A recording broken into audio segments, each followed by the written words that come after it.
Meus irmãos, vamos orar, agradecendo a Deus pela bênção de termos um trabalho, pela bênção de podermos honrá-lo, trazendo os dízimos e as ofertas à casa do tesouro.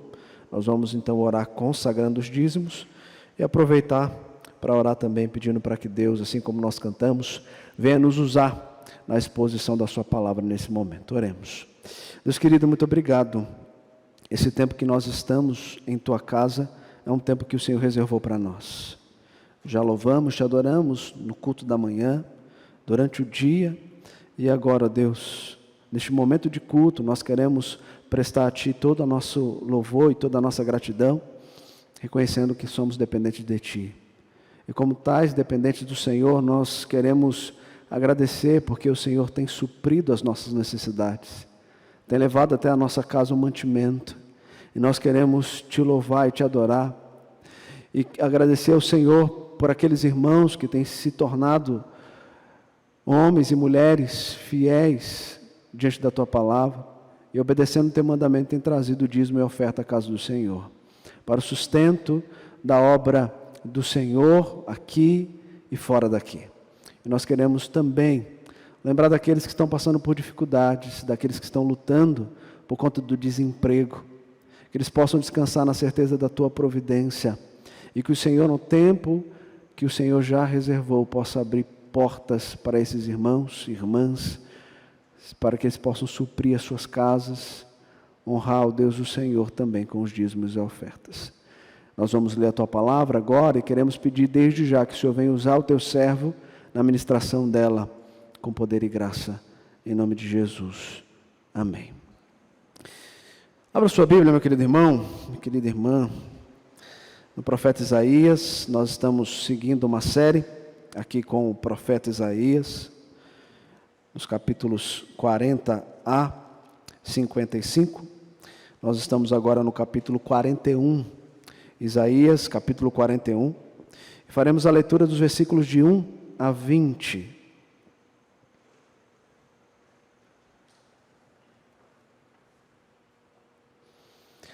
Isaías 41, os versículos de 1 a 20.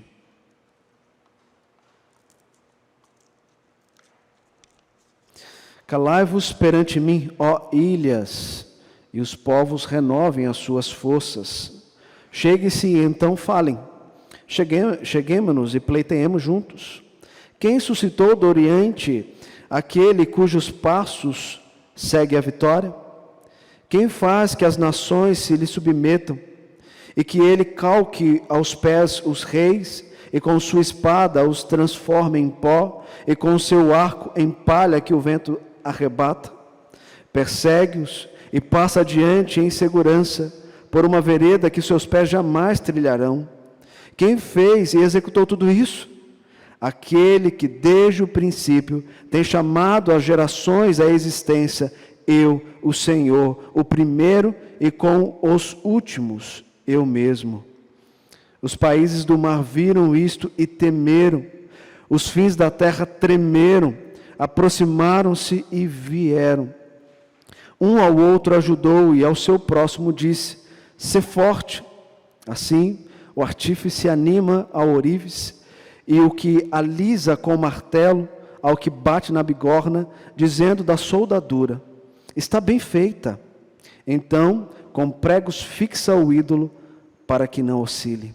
Mas tu, ó Israel, servo meu, tu, Jacó, a quem elegi, descendente de Abraão, meu amigo, tu, a quem tomei das extremidades da terra e chamei dos seus cantos mais remotos, e a quem disse: tu és o meu servo, eu te escolhi e não te rejeitei. Não temas, porque eu sou contigo.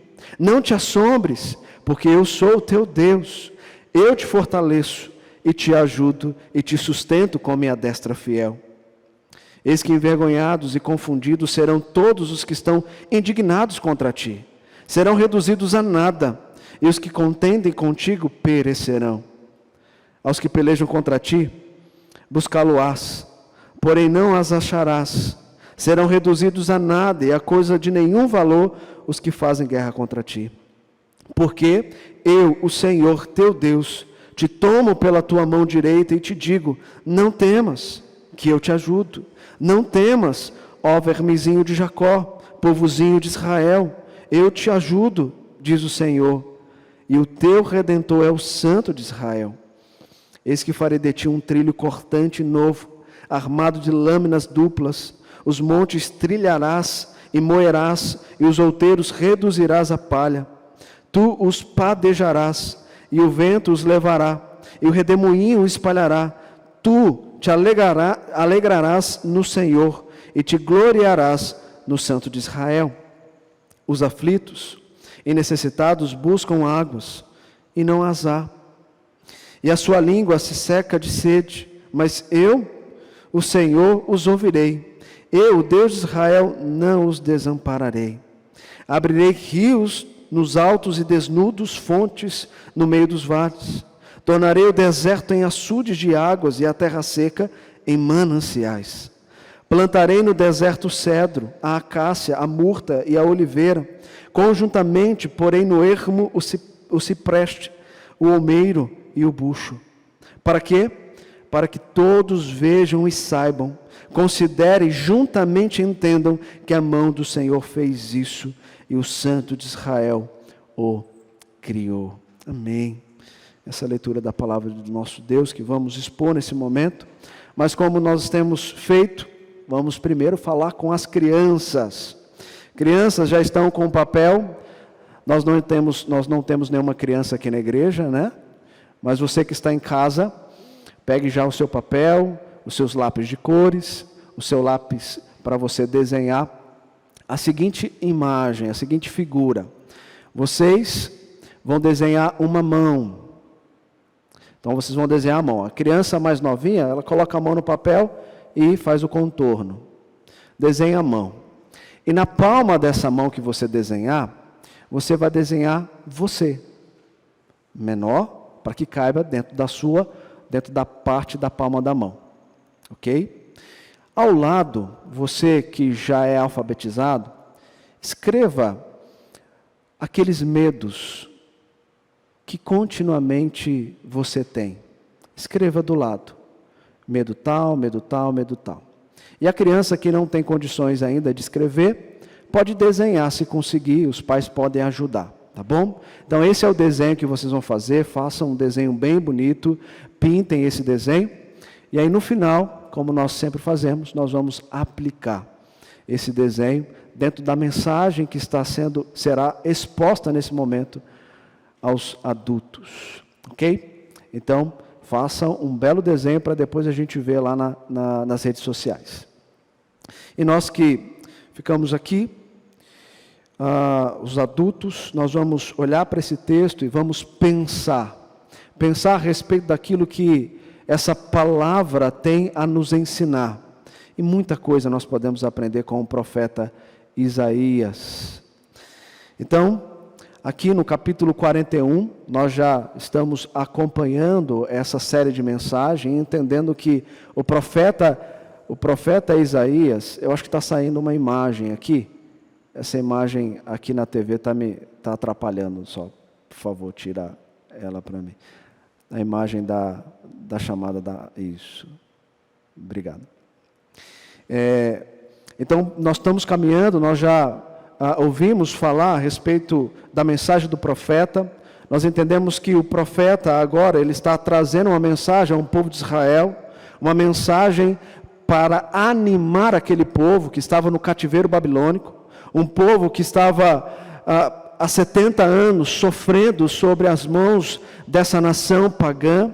No entanto, isso aconteceu, e nós sabemos na história que aconteceu porque Deus assim o quis, a fim de mostrar à nação de Israel que quando eles se desviaram do Senhor, o Senhor não se agradou. E o Senhor os chamou, o Senhor os alertou pela sua palavra, através dos profetas, mas mesmo assim eles não entenderam esse chamado de Deus, e continuaram no erro, e por conta disso, o Senhor os avisou desse cativeiro. E o profeta então, vai agora mostrar para esse povo que já está sofrendo há tanto tempo no cativeiro, que eles precisavam se animar, porque o Redentor, ele iria vir para resgatar o seu povo, para libertar o seu povo, assim como ele havia prometido tempos atrás. O profeta, então, está trazendo para nós essa mensagem de consolo, e aqui no capítulo 41, ele vai mostrar a mensagem de Deus ao povo de Israel, uma mensagem em que ele alerta as nações, convocando todas as nações para que estivessem diante de Deus e diante de Israel, para que num grande julgamento eles pudessem ouvir uma sentença. E essa sentença era uma sentença a respeito do Redentor, e de quem ele era, e o que ele faria com essas nações, e assim também o que ele faria com Israel, aquele povo sofrido de Deus. E depois dele apresentar a essas nações que esse Deus de fato é o Deus poderoso e que não se compara a nenhum ídolo feito pelas mãos ou fabricado pelas mãos daquelas nações, ele se volta para Israel e diz a Israel para não temer.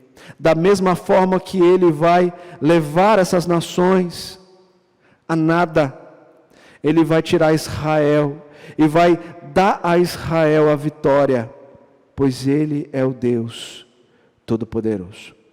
E a dinâmica então do profeta nessa mensagem é mostrar para nós que existe um grande tribunal, e nesse grande tribunal o Senhor Deus já está julgando, ele já está julgando as nações, e por isso o seu povo não precisa temer, porque nesse julgamento o escolhido de Deus vai ser liberto. Nesse julgamento, eles serão libertos pelas mãos do próprio juiz, que vai trazer a sentença sobre as outras nações. Então a dinâmica do texto é essa. E nós vamos caminhar tentando entender um pouquinho mais dessa profecia, e no final vamos trazer as aplicações diante de tudo que o profeta está nos ensinando aqui. Então no versículo 1, nós vamos perceber aqui um convite, um chamado do Senhor às nações. Ele vai dizer: calai-vos perante mim, ó ilhas, e os povos renovem as suas forças. Chegue-se, e então falem.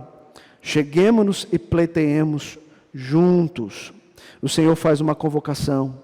Essa convocação é dirigida às ilhas, e essas ilhas aqui é todas as nações existentes, as nações gentílicas.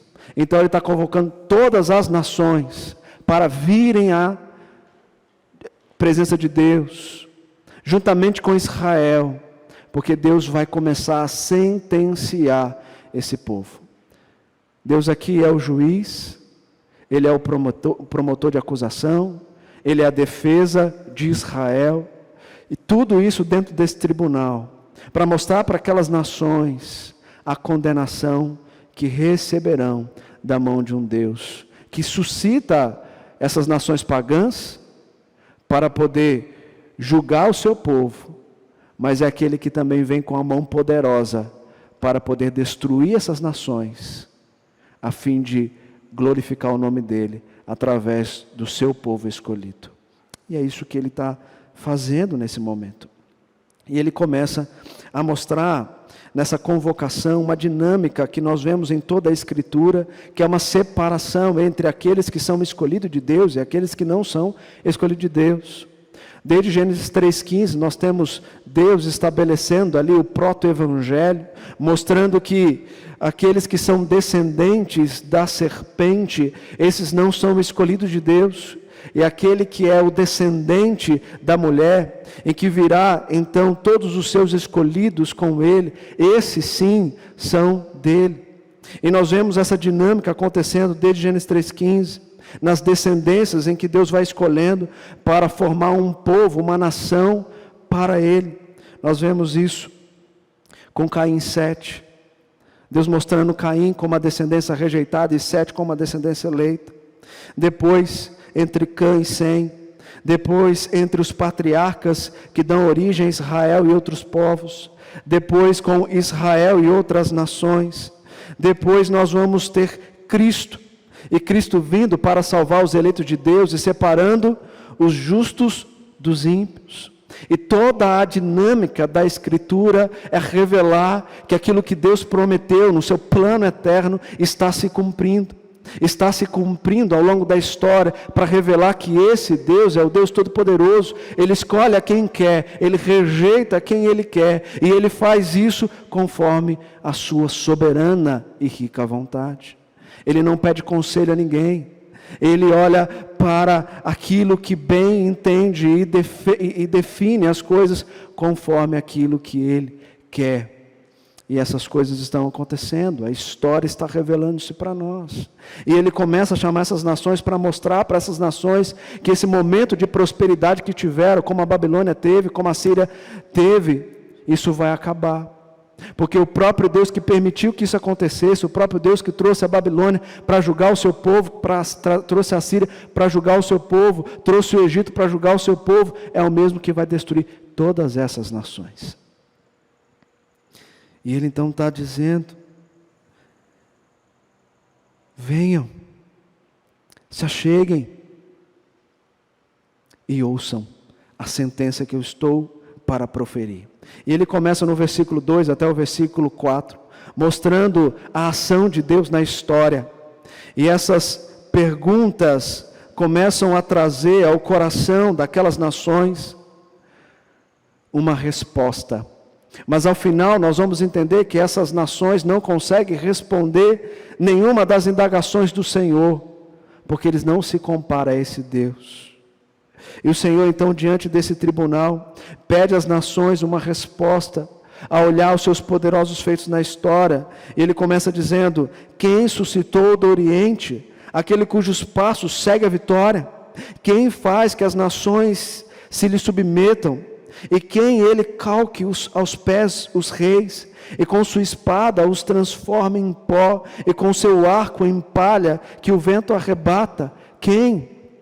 E Deus aqui está apontando para aquelas nações, para o rei Ciro, para o rei persa, o Ciro, aquele que se levantou para destruir a Babilônia e para libertar o seu povo do cativeiro. E Ele está dizendo a forma como esse imperador vai se achegar, passando pelas nações e destruindo essas nações. E por essas fileiras Ele vem caminhando com o seu exército até a Babilônia. E chegando na Babilônia, Ele também vai assumir aquele reinado para depois libertar aquele povo. Foi assim que Deus fez. Ele começa então a mostrar nessa profecia o triunfo vitorioso de Cristo. E Ele depois diz: quem fez tudo isso? Foi o imperador sírio. Mas quem estava por trás de tudo? Eu, o Senhor. Eu, o Senhor. Versículo 4: quem fez e executou tudo isso? Aquele que desde o princípio tem chamado as gerações à existência. Eu, o Senhor, o primeiro, e com os últimos eu mesmo.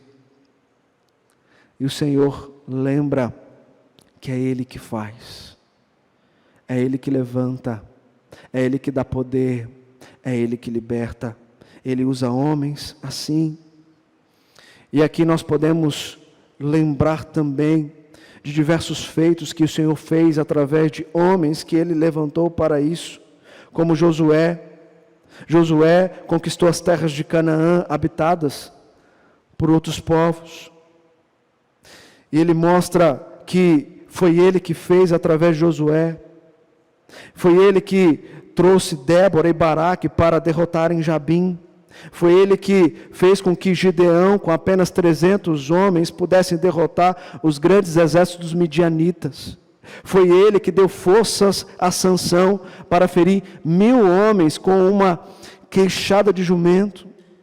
Foi Ele que fez com que Davi, o jovem Davi, derrotasse o gigante Golias e depois se tornasse o grande rei de Israel. Afinal, quem dá as vitórias é o Senhor. Quem usa esse povo para manifestar a sua glória é o Senhor. Então, Ele começa a mostrar para essas nações que de fato é Deus que entrega, mas é Deus que liberta. Foi Deus que deixou o povo ir para o cativeiro, a fim de julgar o seu próprio povo, que se esqueceu dele. Mas agora é Ele que vai lá e retirar o seu povo, e vai fazer de uma forma poderosa, como Ele fez no Egito. E tirará o seu povo, e livrará o seu povo desse cativeiro. E Ele está mostrando isso nesse tribunal às nações. E veja, Ele destaca aqui, no final do versículo 4, que Ele é o princípio e o fim, para mostrar que esse é o Deus, o autoexistente, que está fora do tempo, trabalhando no tempo humano, ultrapassando gerações, e quando chegar a última nação da terra, Ele continuará sendo o mesmo Deus que criou todas as coisas, porque Ele é o Deus autoexistente, é o Deus que não muda. É que as gerações mudam, mas o Deus Todo-Poderoso não. E a resposta dessas nações, eles ficaram atemorizados, não tiveram uma resposta diante desse Deus, mas eles reagiram. E de que forma eles reagiram? Os versículos de 5 a 7 vão destacar isso para nós. E diz aqui que eles ficaram mudos diante dos argumentos do Senhor. Todas as nações se aproximaram e viram o grande e poderoso Deus, e a reação deles foi de pavor. O texto diz que a reação foi de temor e tremor. E o profeta aqui faz uma grande ironia desse povo, dessa nação, dizendo: olha, eles vão e fabricam com as suas próprias mãos os seus ídolos, por conta do medo que eles estavam tendo do Deus Todo-Poderoso, achando que esses ídolos que eles fabricaram com as suas próprias mãos iriam ajudá-los. Mas o profeta diz: olha, eles fazem isso, mas esperando consolo, porém é eles que consolam uns aos outros. Por quê? Porque aquele poste ídolo não pode consolar ninguém. Ele não fala, ele não anda, ele não pode consolar ninguém. E eles que estão construindo os ídolos por conta do medo que eles estão de Deus, eles estão fazendo isso achando que esse poste ídolo vão fazer alguma coisa. E eles mesmos já estão vendo a incoerência nisso, porque na hora de consolar, é eles que estão consolando uns aos outros. E o profeta diz mais. E o profeta ainda diz que eles querem se assemelhar a Deus na criação de todas as coisas. Aqui no versículo 7 diz que um fala para um fala para outro, e chega à conclusão que está bem feito, está muito bom. Lembra? Deus cria todas as coisas e no final Ele diz: viu que isso é muito bom. Em cada obra da sua criação Ele diz que foi muito bom. E esses ídolos dessas nações, construídas pelas suas próprias mãos, eles fazem isso e chegam no final e olha para aquele poste ídolo, para aquela arquitetura levantada e diz: olha, está muito bom. Mas infelizmente, o que esse ídolo, o que esse Deus vai fazer por eles? Nada. Nada. E nós vemos na história Deus envergonhando esses ídolos que são levantados. Moisés, pegando aquele bezerro de ouro, com sua mão e jogando no fogo, e derretendo aquele ouro. E aquele Deus passou de um líquido, de nada, ao ponto de Moisés ainda falar para aquele povo idólatra: olha, agora esse fel do ouro que está nessa água, pega e toma, esse não é o Deus que vocês fabricaram, toma isso. Acabou em nada. A arca do Senhor, quando os filisteus foram pelejar contra o povo de Israel, eles foram, pegaram e venceram, pegaram a arca e levaram então para a casa de Dagom, o Deus dos filisteus. E a história nos mostra que aquele Deus construído pelas mãos deles caiu. diante da arca do Senhor, e a cabeça foi decepada, e as mãos foram cortadas, e eles ficaram atemorizados diante da arca do Senhor. E ainda Deus fez mais. Deus foi e jogou tumores, doenças sobre os de Asdod. E eles então não tiveram outra saída a não ser: vamos tirar essa arca daqui. Esse é o Deus Todo-Poderoso.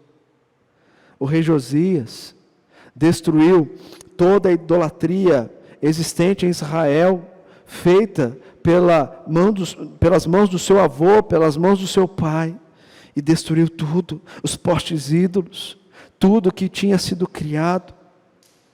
Elias chama os profetas de Baal: vem, mostra o poder do seu Deus, monta um holocausto, e ele pede para que eles clamem, esses profetas, 400 profetas, clamem ao Deus deles, para ver se aquele fogo se aquele fogo chegaria ali no holocausto.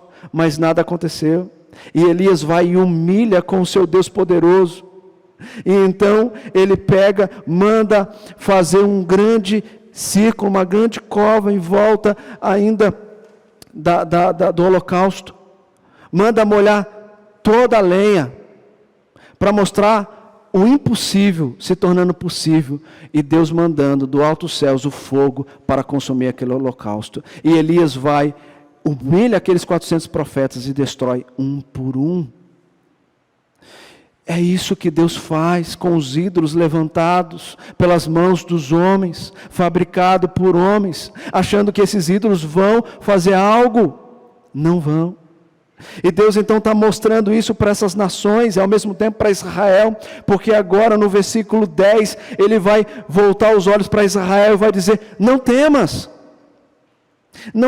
porque eu sou contigo, não te assombres, porque eu sou o teu Deus, eu te fortaleço e te ajudo e te sustento com a minha destra fiel. Israel, não tenha medo. Quem tem que ter medo são esses povos, são essas nações, mas vocês não, porque eu os escolhi. O Senhor diz a Israel que a sua descendência, vinda de Abraão, chamada de toda a extremidade da terra, é propriedade dele, e que nada, circunstância nenhuma mudaria isso, pois ele não os rejeitou. Então ele diz: não temas, não precisa temer, não tenha medo. Eu estou com vocês, eu nunca os abandonei. Vocês sim, mas eu não os abandonei. O Senhor mostra ainda que é Ele que fará com que esse povo tenha forças para enfrentar essa nação, a nação da Babilônia, esses que se levantaram contra o povo de Deus.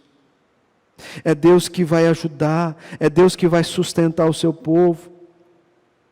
Imagine 70 anos do cativeiro, sem poder estar diante do templo, adorando o Senhor, como era de costume. Muitos estavam desesperados, abatidos. Sem dúvida, muitos estavam sem vontade nenhuma de continuar a caminhada. Mas o Senhor traz essa palavra, dizendo: não temas, eu sou contigo. Não te assombres, eu sou o teu Deus. Eu te fortaleço, é eu que te ajudo, é eu que te sustento. O Senhor ainda promete que todos os adversários de Israel, desde aqueles que estão irados contra eles, até aqueles que fazem guerras, que serão reduzidos a nada, a coisa de nenhum valor, porque é o Senhor Deus que tomarás o seu povo pelas mãos e os fará vencedor. A ideia aqui seria como se Deus estivesse diante das nações, com uma mão segurando uma espada e com outra mão segurando o seu povo. e dizendo: vamos guerrear, porque eles serão derrotados. Eu te sustento. Esse é o nosso Deus.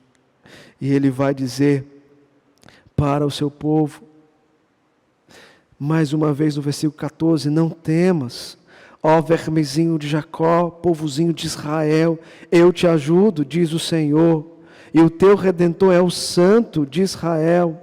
Mais uma vez Ele fala isso, agora levando Jacó a ser comparado a um vermezinho, a Israel a ser comparado a um povozinho. Deus não estava diminuindo o seu povo num sentido afetivo. Deus estava mostrando para eles que eles eram pequenos diante da grandeza dele, e que eles deveriam se colocar nessa pequenez, reconhecendo que tudo que são e tudo que eles fariam dali para frente seriam com a força e o poder desse Deus que estava livrando o seu povo do cativeiro.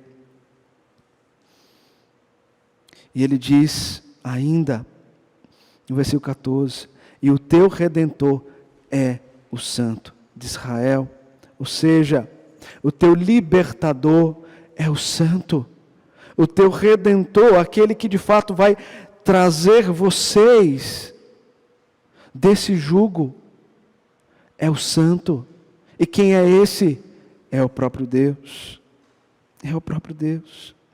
E Deus não só defenderá o seu povo contra os que os perturbam, mas fará deles o próprio instrumento em sua mão para afastar qualquer obstáculo que porventura tente frustrar os seus planos em relação àquilo que ele tinha para o seu povo. Versículo 15, ele deixa isso muito claro. Então, tudo que estivesse agora no caminho de Israel seria varrido. Isso aconteceria numa rapidez, assim como o vento que leva embora a palha. Por isso, o resultado final nessa vitória seria louvor, honra e glória.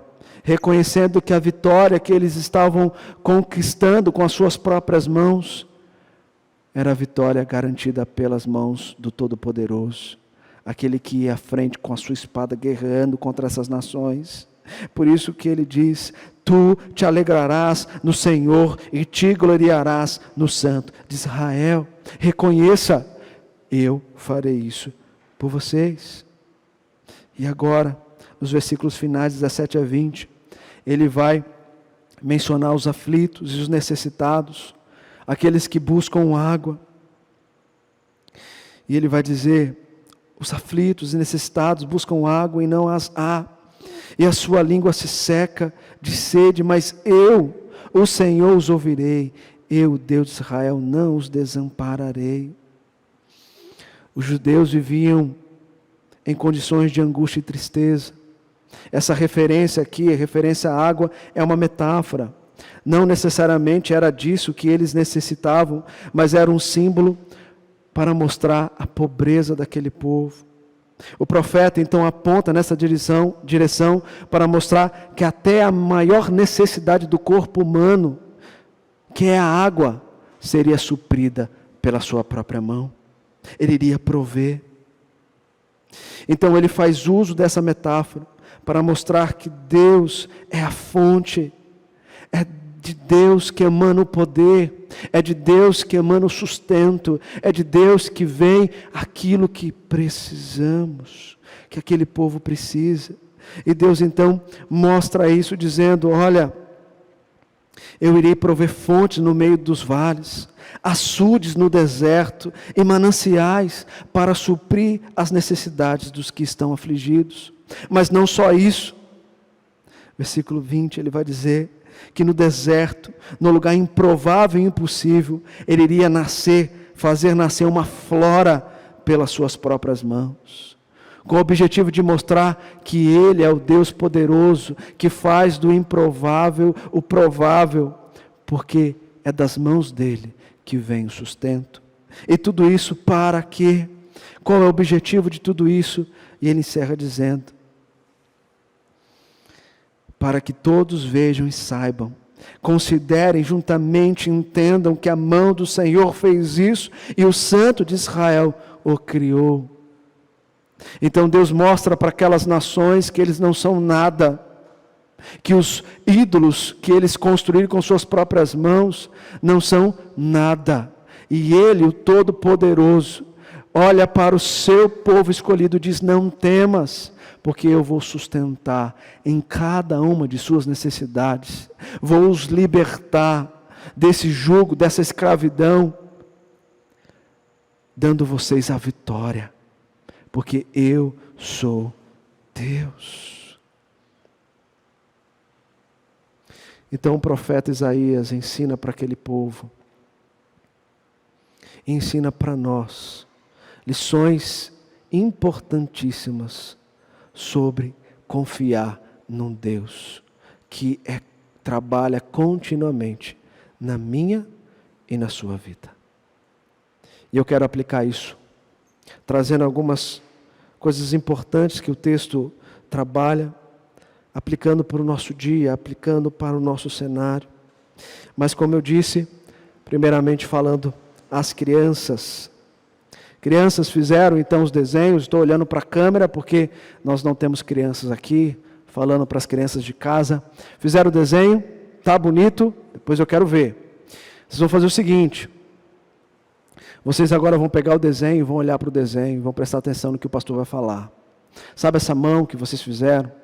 E que na palma dela vocês colocaram ali o seu desenho, o desenho de vocês. E ao lado vocês escreveram os seus temores, os seus medos. Tudo isso para mostrar que essa mão é a mão de Deus.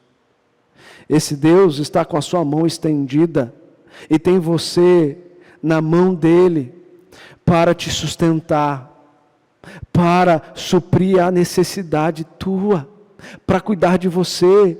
Por isso ele vai dizer: não tenha medo.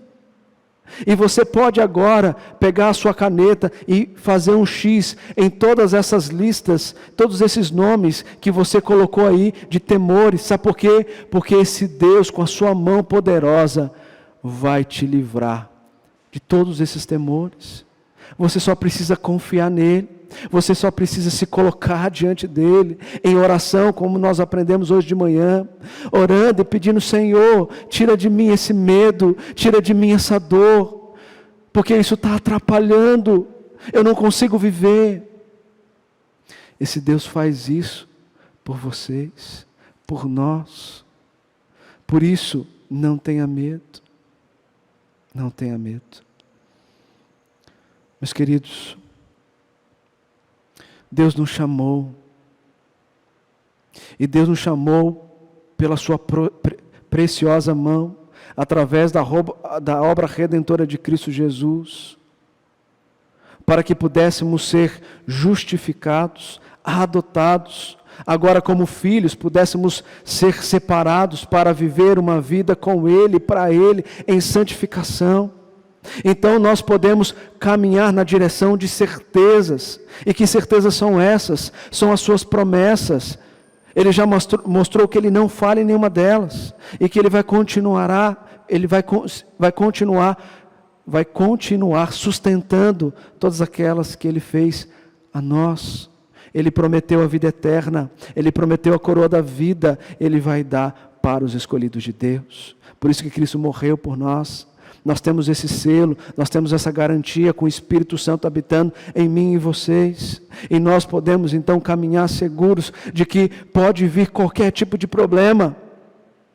Eu posso estar seguro na certeza que Deus está comigo em suas mãos. Basta confiar. Basta de fato buscar esse Deus. Os propósitos de Deus não mudam. Como nós vimos, Deus usou nações pagãs como a Babilônia para subjugar o seu povo, os castigando por afastarem dele. Mas Ele também é aquele que levantou um libertador pagão como Ciro para revelar a sua glória. Muitas vezes nós não entendemos porque passamos por tanto sofrimento. Quando nós olhamos para o cenário que nós estamos vivendo, por conta da doença do Covid-19, vemos tantas pessoas se desesperando, perdendo seus entes queridos e dizendo: e agora, o que será de mim? Como eu vou viver? Porque Deus permitiu com que essa doença fosse tão avassaladora. Porque Ele permitiu que essa doença chegasse em minha casa. Por quê? Porque Deus tem um propósito em tudo isso. E nós precisamos confiar nele. Como dói perder alguém. Mas eu tenho o Espírito Santo para me consolar. Para dizer que nós vamos nos encontrar na glória. Se assim forem escolhidos de Deus. Para desfrutar de algo maravilhoso. Que aqueles que já se foram já estão desfrutando. Mas nós vamos desfrutar de uma forma perfeita e completa. Na consumação do tempo. Quando Cristo voltar para nos resgatar como igreja. Nós vamos juntos, num só coro, louvar eternamente o nosso Deus poderoso. O Deus autoexistente, o Deus que não muda e que não mudou nenhum dos seus propósitos. E Ele está agindo diante de situações como essa que nós estamos passando. Por isso digo, não tenha medo, confie, tenha cautela, mas não precisa temer, porque o Senhor está comigo, o Senhor está com você, o Senhor está conosco. Mas algumas coisas importantes nós precisamos também parar para pensar. O texto aqui falou que essas nações construíram seus próprios ídolos. Mas eu quero falar para vocês dos ídolos que nós fabricamos em nosso coração. Calvino já disse isso. Nós temos no nosso coração uma fábrica de ídolos e constantemente nós fabricamos nossos ídolos, sabe para quê? Porque esse ídolo que nós fabricamos, ele satisfaz as nossas vontades. Deus não vai querer fazer isso. E eu quero tanto. Então eu busco um ídolo para moldar a minha vontade e para eu cumprir. Mas saiba, são prazeres momentâneos que você pode ter diante do ídolo que você mesmo fabricou. Mas tudo isso passará. E o que você vai colher disso? Angústia, dor, tristeza, mágoa. Porque é isso que esses ídolos que você está fabricando no coração fazem por você. Nada mais do que isso. Mas o Deus que está no teu coração, quando você leva a palavra dEle, Ele vai aplicando, Ele vai te mostrando o caminho que você deve prosseguir. Ele vai destruindo ídolo por ídolo do seu coração. Por isso, a palavra é: não temas, mas saiba que esse povo estava aqui no cativeiro porque eles começaram a viver diante de outros deuses. Então nós precisamos nos alertar diante disso, para compreender que na nossa caminhada cristã, nós vamos lutar contra o pecado. E nessa luta contra o pecado nós temos que vencer. Por quê? Porque o Espírito Santo já habita em nós. Por isso que a Escritura diz: enchei-vos do Espírito Santo. Para que quando a carne lutar contra o Espírito vença. E tudo isso é possível porque a palavra de Deus está sendo aplicada em meu coração. Então eu fabrico o ídolo quando eu estou longe da palavra. Mas quando eu estou na palavra, os ídolos não têm vez. Porque essa palavra vai destruindo cada um desses ídolos. Mas também nós podemos aprender com esse texto que agora nós temos o nosso Redentor, Jesus Cristo, aquele que já nos salvou e aquele que voltará para nos resgatar como igreja. E esse se apresentou a nós como pão vivo, aquele que sacia a sede, aquele que sacia a fome. E esse Jesus é isso para nós. Ele deixou esse meio de graça, a palavra dele, para que pudéssemos nos alimentar dessa verdade. Por isso, se você está com fome espiritual, com sede espiritual, se achegue ao Senhor por meio da sua palavra. E por fim, quero dizer para vocês que esse versículo 1, que mostra uma convocação dessas nações pagãs, mandando inclusive essas nações renovarem as suas forças para tentarem responder ao Senhor. Nós podemos pensar nisso como um prelúdio do que vai acontecer no grande tribunal de Deus, na consumação dos tempos, quando Ele, diante daquele dia, o dia de juízo, Ele chamará todas as nações para julgar todas elas. Ele vai separar o joio do trigo. Ele vai trazer uns para a direita, outros para a esquerda. E os da direita Ele vai dizer: vinde, bendito do meu Pai, entrai pelas portas do reino que vos está preparado. E aqueles que estão à esquerda Ele vai dizer: apartai-vos de mim, maldito, para o fogo eterno, pois eu não vos conheci. E para nós que já somos eleitos de Deus, selados pelo Santo Espírito, nós temos essa alegria, esse regozijo, que nesse grande dia nós ouviremos: vinde benditos do meu Pai. Essa é a certeza. Então nós precisamos caminhar na direção de que essa é a realidade que eu e você vamos desfrutar. Por isso Ele diz: não temas, porque o que é teu já está reservado. No grande dia, Jesus voltará para nos resgatar, para sermos glorificados e para de fato desfrutarmos da eternidade com Ele. Você está preparado para isso? Então eu encerro dizendo: olha, as dificuldades são muitas.